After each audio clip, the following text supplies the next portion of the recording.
I did. Welcome to MalcolmPresents.com and my once a week exciting interview with, or actually co-host with Deborah Manning.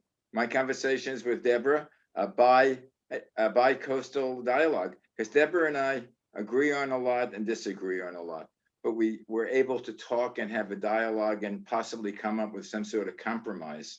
Absolutely. Anyway, Hey, Malcolm, how are you? I'm Deborah Manning. I'm a former news reporter out of Los Angeles, moved to, of all places, Greenville, South Carolina. I'm a California native, so everybody said, how could you possibly have chosen Greenville, South Carolina? Well, there's a lot to be offered here, I must say. I And think it was a moment of insanity. no, it really was a moment of insight.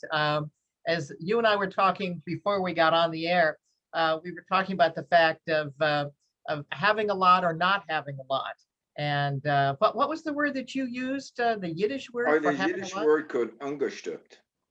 That means I you have plenty of everything. You have more than enough. In fact, see. you have so much that it's almost a negative. Well, we almost do have too much because we do have our six cats. This is Gracie back here. She's checking out. We have a bird feeder outside of the window here. It's wonderful Discovery TV for the cats that we have, and she's checking out the bird situation. And we're a little bit late getting on the air only because here in South Carolina, unlike California, we do have weather here. We truly do, and we're starting into the summer thunderstorm season and it's a couple minutes after 3 o'clock here. So it's just about right, almost right on time. It's kind of like waiting for the train to come in. And sure enough, the 3:05 thunderstorms Okay. are starting. They come in out of the west from Clemson University, and they come across. Fortunately, we're close enough to the Blue Ridge Mountains here that a lot of the devastation, the possible tornadoes, what have you, we don't get that, but we do get a lot of rain, which is fabulous for the Could, garden and fabulous for our vegetables. could So you send some rain this way in Los Angeles? I know I was talking to my brother yesterday, which was a red letter day for me because it was my birthday and I Oh was so yes, I saw that in Facebook. Happy, I sent you something. Happy birthday. thank you. And actually I did have really did have a fabulous day. It was very typical. I normally watch the stock market in the morning because I do invest in America and I do invest in companies. I don't have a lot of money, for heaven's sakes. Nobody. Wait, do you only invest in American companies that are Oh controlled? no, no. I invest in all kinds of different companies, but good companies. And it's I think it's a vote of confidence about business and world trade, what have you. So I watch the stock market until about 12 noon, 1 o'clock approximately. And then around we make sure that the animals are all taken care of. We make sure that the garden is all taken care of. So around 2 o'clock, we left to go up to Travelers Rest, which is about 15 miles north of us. And we have our favorite strawberry place. We picked up fresh strawberries, and I was given a peach for my for my birthday present from the Oh, little girl that was there. And then we decided to go and do our grocery shopping, which was marvelous. Now, once again, very typical day for us, nothing fancy and blah, blah, blah. And as I say, we're not rich with money, we're rich with experience, which turned out to be perfect at this grocery store called Harris Teeter. As we were leaving, we paid for our groceries, couple of things, and we noticed that there was, of all things, a line of people waiting for something or other. And of course, we asked, "What are you guys all waiting for? What's going on?" Well, it turns out, and leave it to South Carolina, they had a prime rib dinner that would rival that of Ruth Chris, of any of the fancy New York restaurants. And here it was in a grocery store. They had a beautiful prime rib, and I was able to have my birthday dinner put into a styrofoam container. Great big slab of prime rib with potatoes, with vegetables. I had my Merlot wine. I'm there. It's just, in the middle of a grocery store. It's known as a simple life. It was very simple, and we met some marvelous friends. A lot of people coming in from California, and many of them are escaping like we escaped. My husband and I, and all of our cats escaped 5.5 years ago. But it was interesting. The comment made was we can't afford to stay physically, financially can't afford to stay in California. And then also emotionally, they didn't feel good about staying in California. They said it was just much too um, violent. They were worried about the violence. They were worried about the defund police situation. Oh, here, this is Max. It's back over here. But they were very concerned about it. And what was interesting about it was that you would think, oh, they're just all white people, old white people. No, they weren't. There were a number of people that were Hispanic in their mid-30s with babies. There was a black couple that was there. People coming out of Sherman Oaks, coming out of Marina del Rey, coming out of Long Beach, and I was just very surprised. I get worried about you sometimes, though, Malcolm. How is it there in California? How is the situation? You have an attorney that's the attorney general that's there, not the attorney general, but The district attorney, Gascon. yeah, Gascon. I mean, I hear rumors that he was sponsored by George Soros, who, of course, is not a real fan of America, but that he's not really enforcing the laws, that he's allowing a number of people to leave. How many people is he letting out of prison that are criminals? And they're worried about prosecutions. I mean, our criminal system is completely off kilter. Yeah. First of all, I mean, you're really stuck if you don't have if you're charged with something and you don't have any money for bail.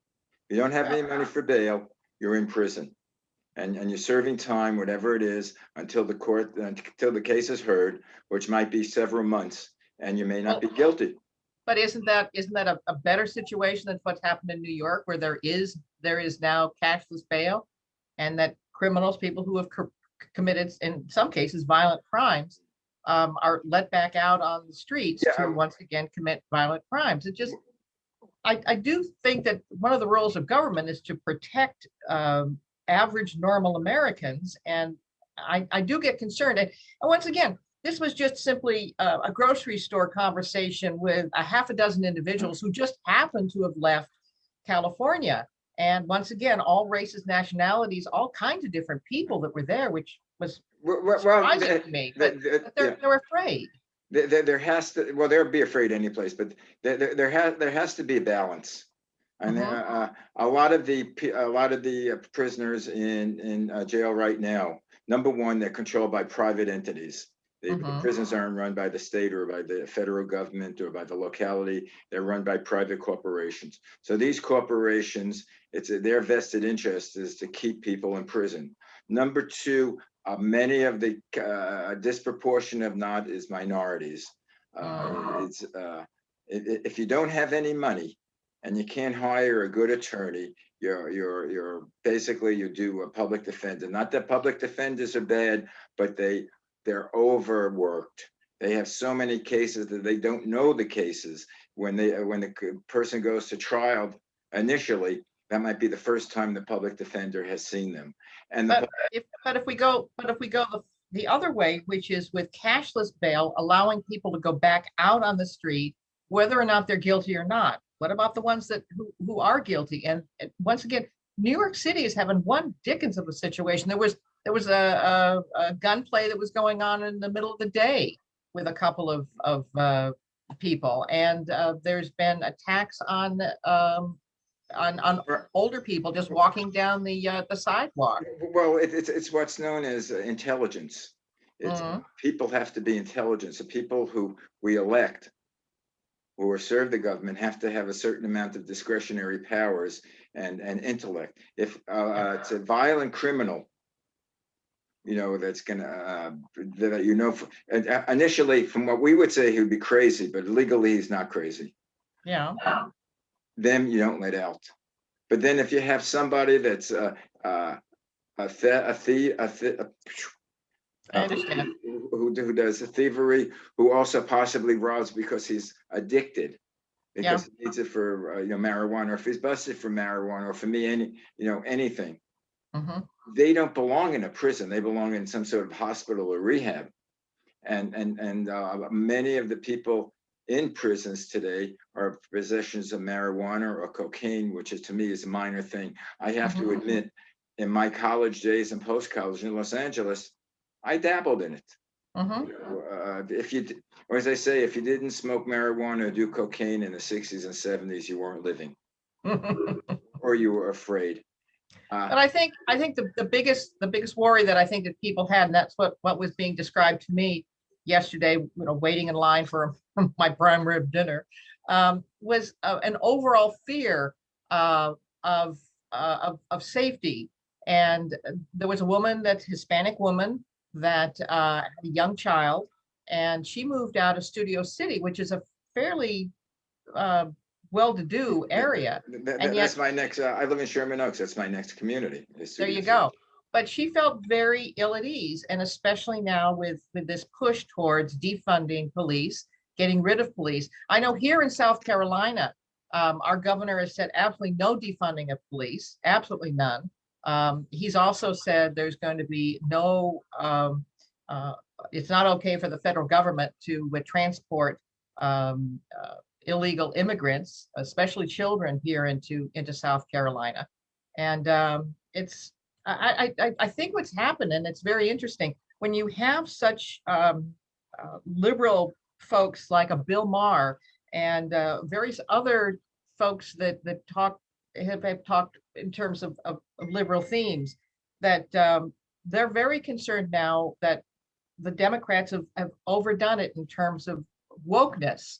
You can't be woke enough, and I I really do. Once again, I think that the Democrats, and I do want I do want to have a conversation with alternative viewpoints, but I think they've gone too far. The cancel culture, it's gone too far. It's gone too far when, for example, Biden has decided now that he doesn't want to find out what the origin of the COVID virus is. There's now new emails that have come out with his son that indicate, and this was leaked by the FBI, that in fact, Vice President, at the time he was Vice President Biden, met with Burisma, Ukrainian business people, along with his son, at a very fancy, is it Cafe Milano or Moreno or something, a very fancy restaurant in New York. And even though the president has absolutely vehemently said no, he did not meet with those people. It's those types of things that an independent voter like myself, where I scratch my head and go, wait a minute. You said that you didn't have any dealings with your son. Your son is involved with China, and China was involved with this horrid COVID pandemic. It was the source. America wasn't the source, was it? What I was thinking this week is that what we should do as it seems you and I listen to two different news sources. I listen to all of them. Obviously not. I don't know if you listen to Rachel Maddow or but I consider Rachel to be a commentator, not a news. Right, but they're all commentators. But they give certain information. Their opinion might be, you're not the way they state their opinion, and the words that they use also tell us what they think. But we don't have to go to that, just the facts that they give us, not their version of the facts. Okay.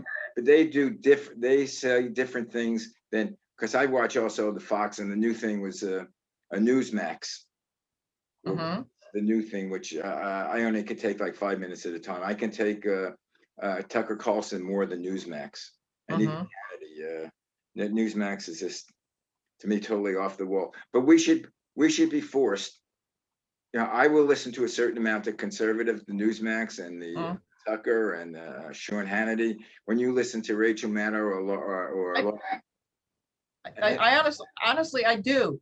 But for example, my problem with, for example, of Rachel is that, for example, even the Washington Post and Rachel were all calling the theories of the Wuhan lab being the source of COVID as being conspiracy theories, as being bunk, as being right-wing liberalism.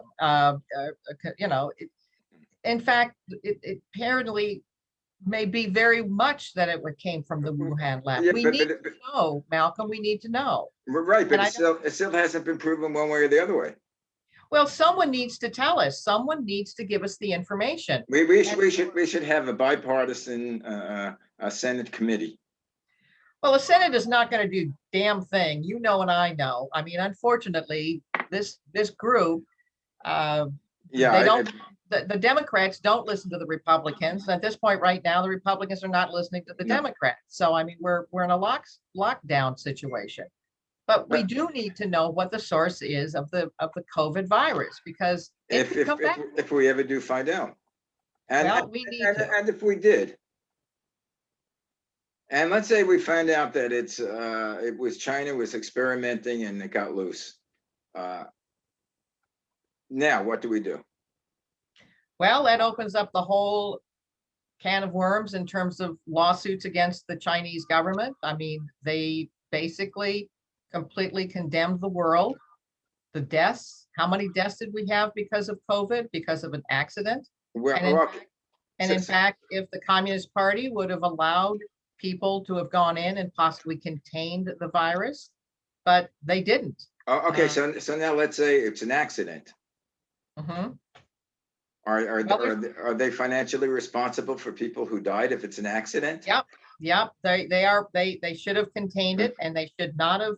Well, I'm sure they've tried to contain it. They shouldn't have even barred the scientists. That's another story. I'm sure we're experimenting with a lot of biological diseases, and all the governments are. But that doesn't give cover to the Chinese who produced this COVID-19. No, I'm saying we should find out, but that's not the important thing. Is once it came out, what happened? Well, the other thing that's of real concern to me as well as an independent voter is the fact that China also threatened our supply line of pharmaceuticals. They also were hoarding PPE equipment, the personal protection equipment, during the height of the COVID. I do really think that we need to be able to bring down the supply chain back into the United States. Now, the difficulty is going to be, because if we start to raise taxes on corporations, even Jamie Dimon from JP Morgan said, if you raise taxes on corporations, they're going to leave America, because even places like Ireland have far fewer taxes in terms of the United States.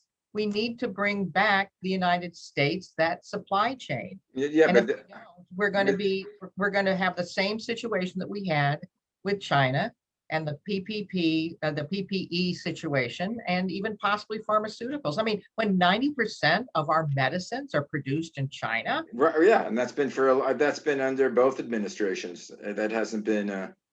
Well, I'm not blaming one or the other. I'm blaming. Well, that's nothing new. Well, we have to find out how we make it advantageous for companies to be here, and it's not only taxes, because what happens is when we reduce the taxes, and what's happened when previous administration reduced the taxes, the money didn't go back into the production of the products. It went basically to the CEOs and raised their salaries. I mean, almost.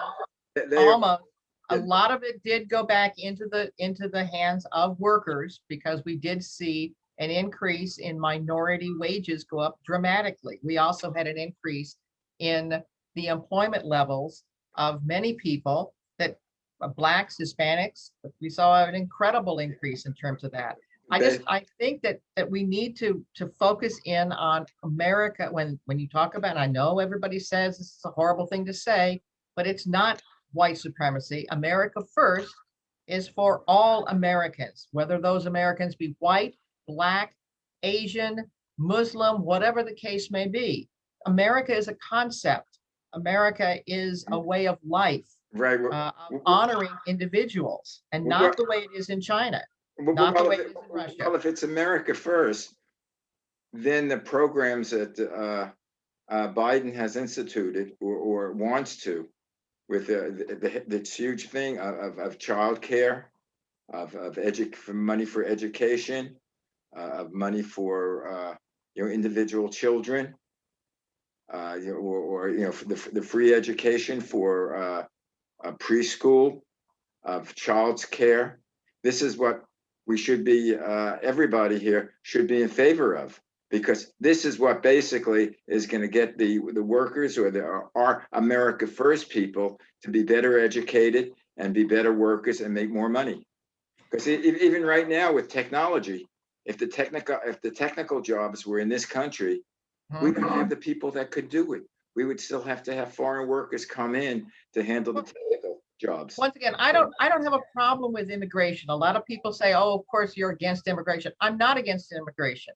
I'm against illegal immigration. I am for merit in immigration, people that can actually contribute to the family of America. That's what I'm actually for. And my big concern at this point right now is with this $6 trillion budget. What in the hell is going on? Why are we spending this way? That is the largest budget since World War II. Now, I understand the pandemic was horrific, but why are we not opening up everything, opening up the schools, getting back to business, rather than allowing the government to continue to force feed us? And many of these programs under the $6 trillion program are going to go on for years and years and years. I mean, we're going to be long dead. Who's going to be paying for it are your kids and our grandchildren and our great grandchildren.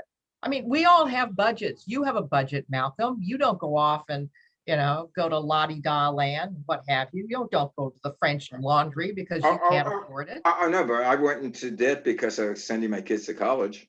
No, I understand that, but that's understandable. That's understandable debt. And it would be understandable debt if we went into debt to, for example, fix the roads, fix the bridges. Or 2 years of free community colleges for children.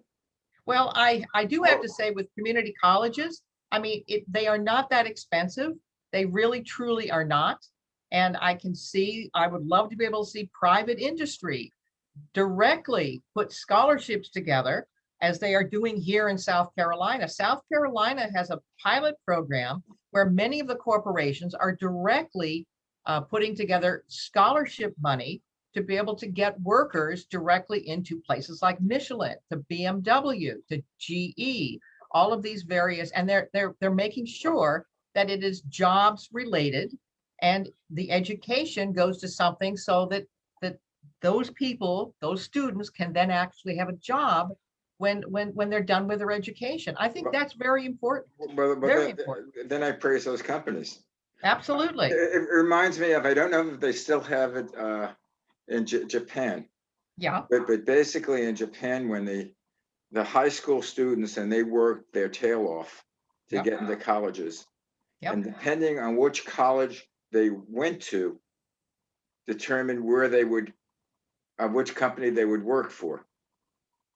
So their big thing was a high school and the college. Once they were in college, didn't matter what marks they had, because they went to the corporation that was sponsoring that college. But I commend South Carolina's like that. I don't know if they're doing that, then I commend them. But I know totally nationally, we don't have a program. We don't have a program for people, for child care when the parent works. We don't have a program for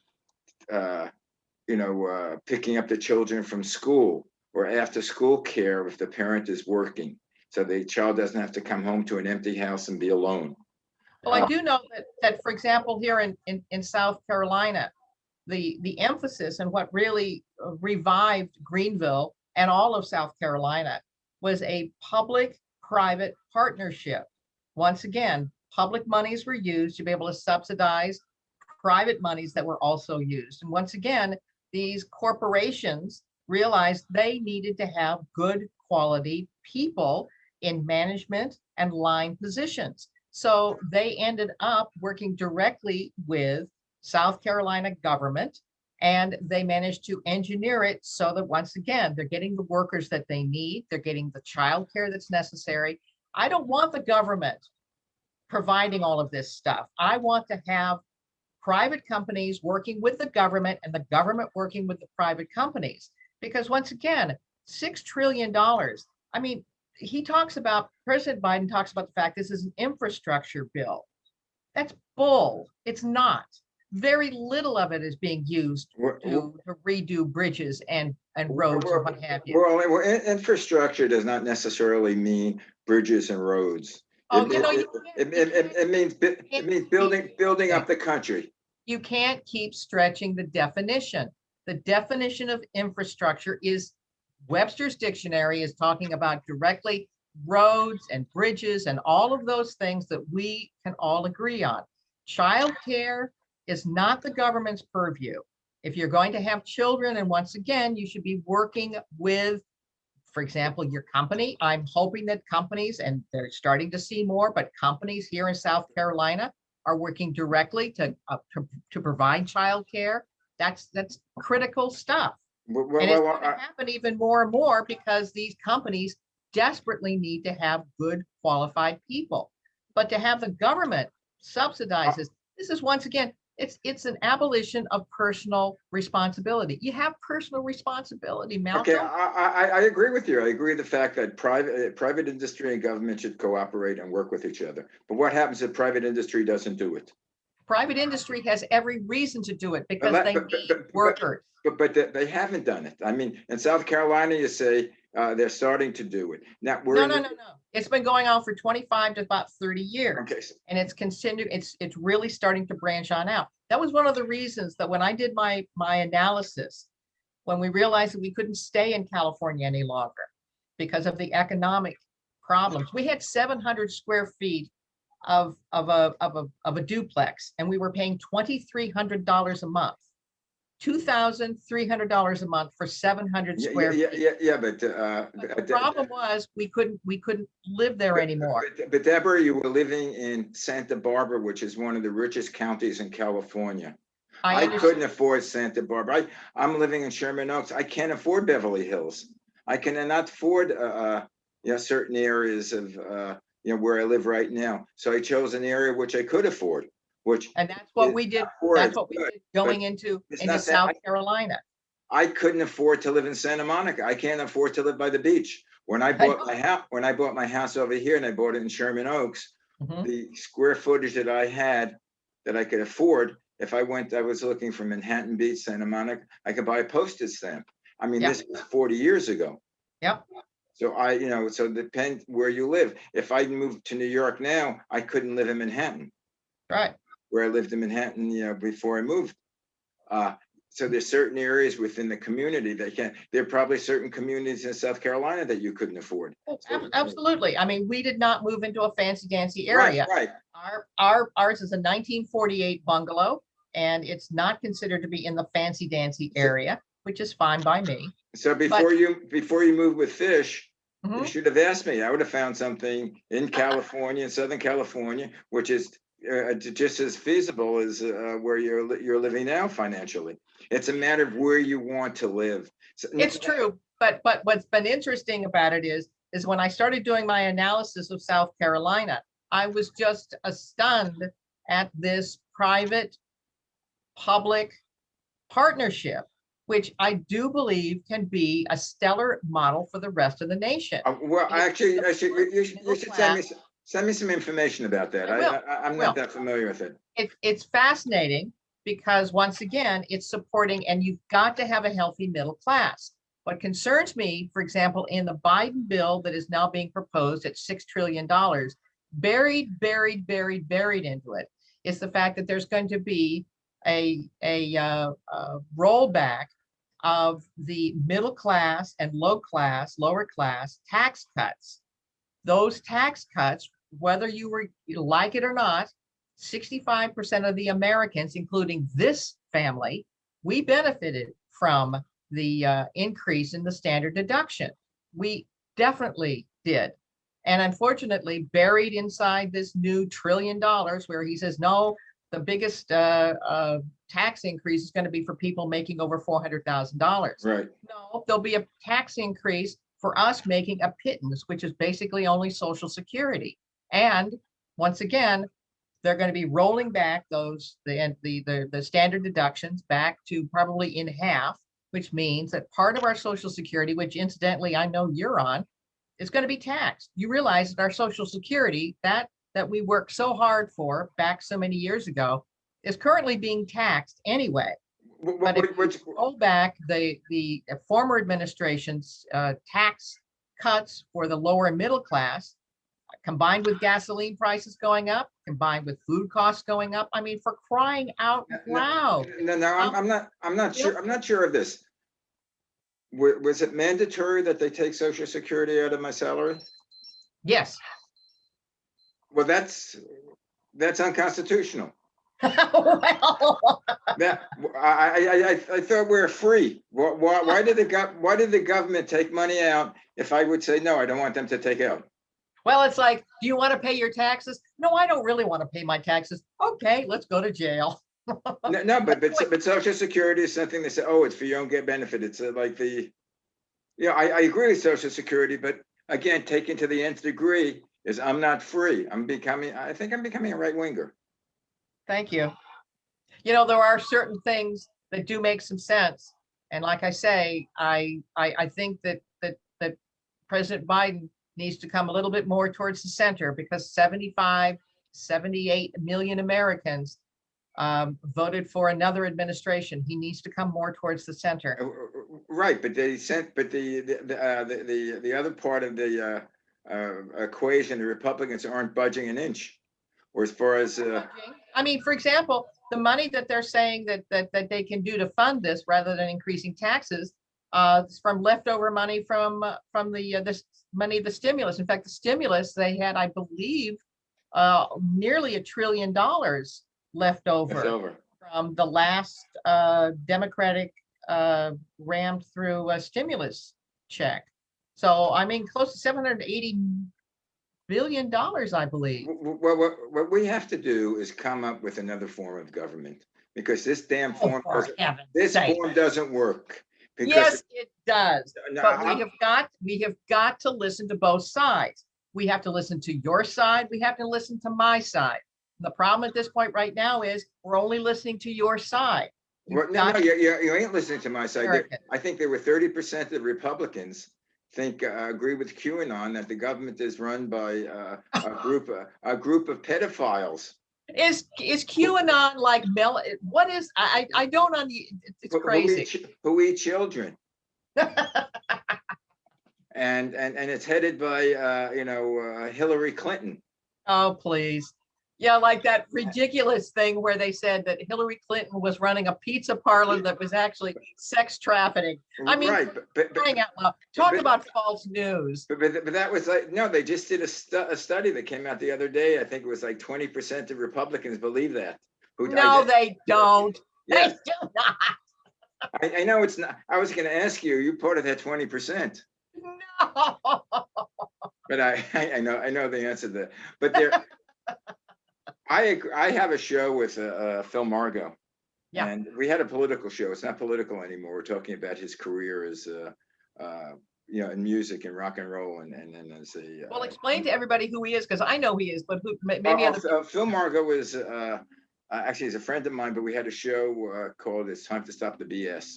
Yeah. Phil, he is the original members of the Tokens, a rock and roll group that had. The big thing, a lion sleeps tonight, a whim away. And I love it. Go the quiet jungle, the lion sleeps tonight. That's why I have Phil Margo, the lion roars, because he's not sleeping anymore.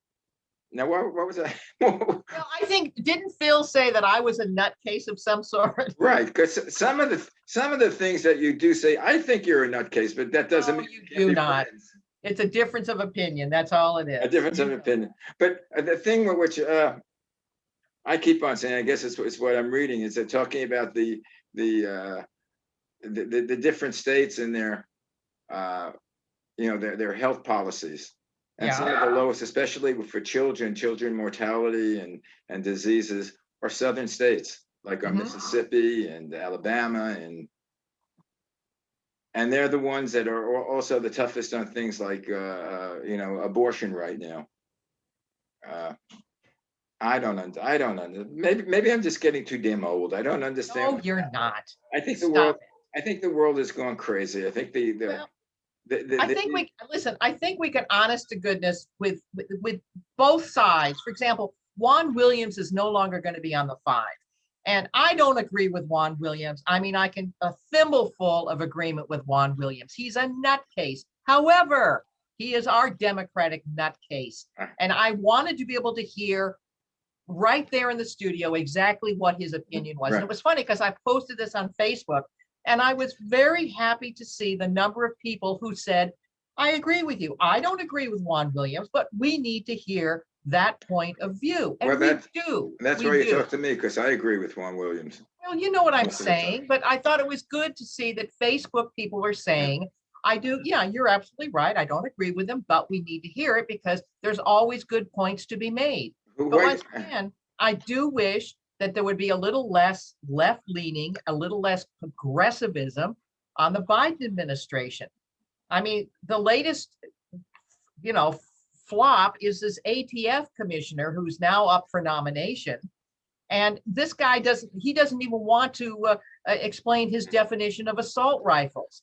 His definition of the assault rifle would mean every gun would be confiscated from America. Now, once again, that's going over to the right wing crazy analysis. Well, we can't even get anything that they have to be. People have to get licenses, and they have to pass a background check. Anyway, we're about 40 minutes already. Oh no, really? Yeah, we're gonna have to expand the show to 5 hours a day. No. We'll have a marathon going. We'll have a marathon. And people calling in. Yeah, that would be fun, like we had on our old radio program. Yeah, but anyway, it's Memorial Day weekend. Hey, you too. Have a great Have Memorial a great Day. one, and You gonna do anything special? Anything special like with the family? No, as the kids get older, they're doing their own thing. One son is going camping, the other son is spending most of the time with his girlfriend. Oh, geez. Well, maybe you can have like paper cutouts the way we did on the stadiums in COVID. And I'm gonna listen to the basketball games. Oh, that'd be nice. The Lakers are playing. It's a playoff time. Then I watch the golf. Oh, nice. With people I know, the senior tournament is running. I know, the Phil Mickelsons of the world. That was marvelous. 50 plus. Yeah. But anyway, have a good Memorial Day, my friend. To take copious notes. Send me some information about the how South Carolina businesses are participating with the government. I will. Very interesting. I hadn't heard about that. It's a great model. Send my love to fish and all the other animals I know. Thank you, my dear. My love to Anna. Gotcha. Bye-bye.